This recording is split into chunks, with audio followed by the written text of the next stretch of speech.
Барлықтарыңызға сәлем, сіздермен бірге Жұлдыз Бибінұр, биология пәнінің лидері және де болашақ химия биология мұғалімі. Бүгін сіздермен бірге өз сабақтарыңызды тиімді ететін және де оқушылардың қызығушылығын арттыра алатын жасанды интеллект платформаларымен бөлісетін боламын. Ендеше кеттік. Ең бірінші бізде Gemini AI дейтін қосымша, және бұл жасанды интеллектке жатады. Кез келген сұранысыңызды жазу арқылы тапсырма орындата аласыз. Яғни біз Gemini AI қосымшасы арқылы Storybook таңдап белгілі бір тақырып өткен кезде оқушыларға оларға жеңіл түсінуге оңай болатындай етіп ертегі жасай аламыз. Мысалы, мен өзімнің құрастырған ертегімді көрсететін болсам, менде химия пәні және де мен өтетін жаңа тақырыбым химияның периодтық жүйесі болады.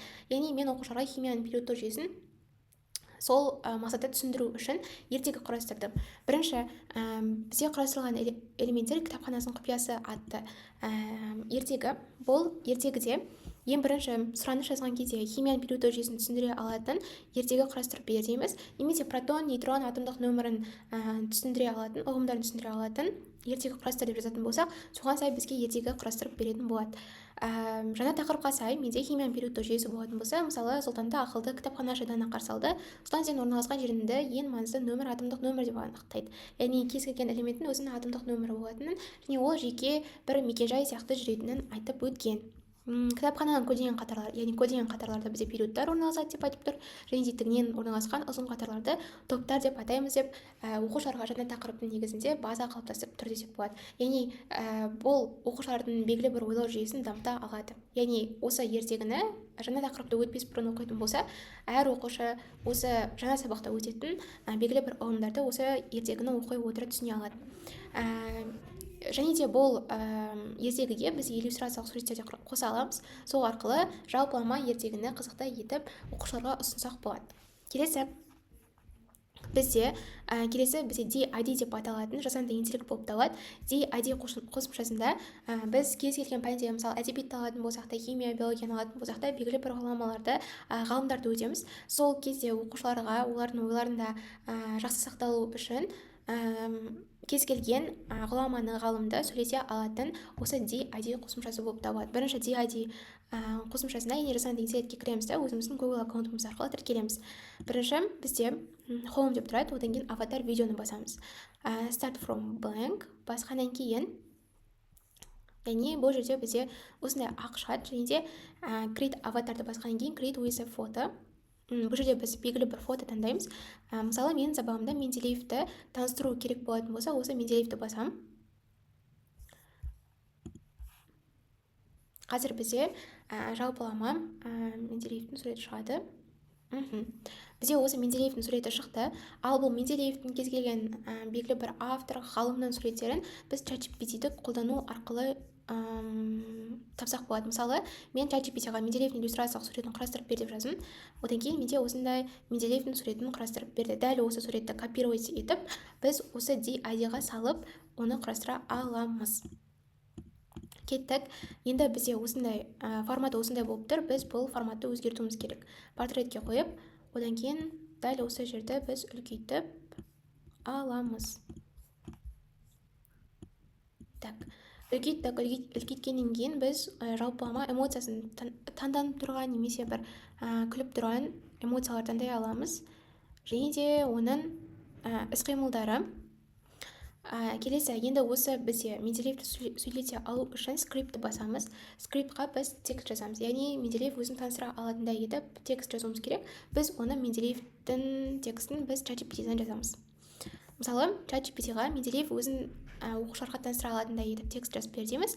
Одан кейін бізде осындай текст жазып берді. Сәлем балалар, мен атым Дмитрий Иванович Менделеев, мен химия ғылымының үлкен бір жаңалығын ашқам. Яғни, мен өз өмірімді элементтерді зерттеуге арнадым. Бір күні мен олардың қасиеттерін салыстырып отырып, бір заңдылық бар екенін байқадым. Бұл оқушыларға өте пайдалы және де олардың естерінде тез сақтауға өте жақсы көмектеседі. Осылай бірге жазып көрейік. Жазылды. Енді бізде мына жерде Эмма деп тұр, яғни бұл ағылшынша сөйлейді, сондықтан біз олды басып, қазақша сөйлейтін дыбысқа қоямыз. Бірінші бұл бізде Айгүл. Айгүлдің сөйлеуі. Танысқаныма қуаныштымын. Танысқаныма қуаныштымын. Менің дауысым туралы не ойлайсың? дәулеттің дауысын таңдайық. Дәулеттің дауысын таңдағаннан кейін бізде осындай шығады. Енді Сәлем, балалар.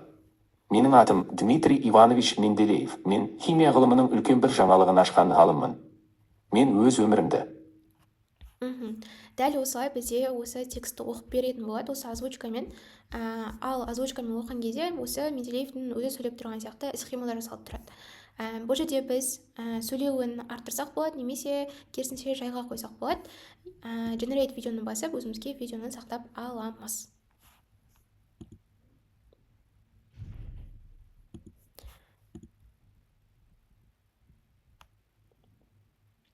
Сәлем, балалар.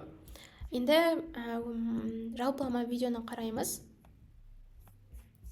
Видеоны қараған кезде бізде осы жерде видео жалпылама шығып тұрады. Қазір. Так, енді видеоны қарайтын болсақ, Мен Дмитрий Иванович Менделеев, орыс химигімін және периодтық жүйені алғаш жасаушы ретінде таныламын. Ең алдымен мен өзімнің бұл ұлы еңбегімнің негізгі идеясын ескере отырып, барлық элементтерді белгілі бір қасиеттермен атомдық салмақтарынан дәл осы видеоны өзімізге сақтап алып, белгілі бір ғалымдарды немесе ғұламаларды таныстырған кезде кез келген сабағымызда осылай оқушыларға таныстырсақ болады. Әр оқушы, мысалы, Менделеев кестесін өткен кезде Менделеевтің кім екенін білу үшін осы видеоны тыңдау арқылы біле алады.